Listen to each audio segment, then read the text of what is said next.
Balik lagi di Literasi Lensa Profesi. Nah, kali ini kita akan bahas kisah yang sempat viral nih di Wattpad dan diangkat ke layar lebar, yaitu Dikta dan Hukum karya Dia Anfara. Dikta dan Hukum adalah novel yang pertama kali populer lewat platform Wattpad, lalu diterbitkan oleh Best Media pada tahun 2021. Ceritanya berpusat pada Dikta, seorang mahasiswa hukum yang dikenal pintar, disiplin dan penuh prinsip, serta Nadira, seorang gadis SMA yang polos dan keras kepala. Meskipun dibalut romansa, buku ini banyak menyinggung soal dunia hukum dan bagaimana karakter seseorang terbentuk lewat pendidikan dan pilihan profesinya. Dikta adalah gambaran ideal seorang mahasiswa hukum, logis, teguh pendirian, dan punya komitmen tinggi. Dari karakter ini kita bisa belajar banyak hal yang penting dalam dunia profesional, khususnya di bidang hukum nih, seperti pentingnya integritas, berpikir kritis, dan menjunjung tinggi etika.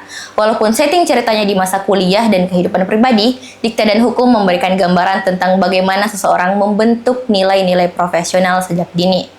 Buat kamu yang kuliah di bidang hukum atau bahkan akuntansi sekalipun, karakter Dikta menunjukkan pentingnya code of conduct dan tanggung jawab moral. Di dunia kerja, ini bisa jadi fondasi penting dalam menghadapi dilema dan tekanan. Adaptasi visual Dikta dan Hukum memperkuat karakter Dikta sebagai sosok yang tenang, dewasa, tapi juga rapuh.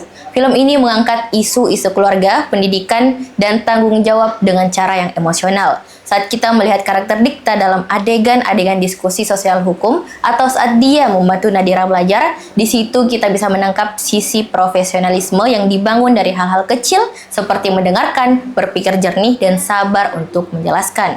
Buat penonton muda, film ini secara tidak langsung memperkenalkan dunia hukum dengan cara yang mudah dicerna, tanpa kehilangan pesan sosial integritas dan prinsip. Dikta dan Hukum bukan cuma tentang cerita cinta remaja, ini juga kisah tentang menjadi pribadi yang punya prinsip di tengah godaan dan tekanan.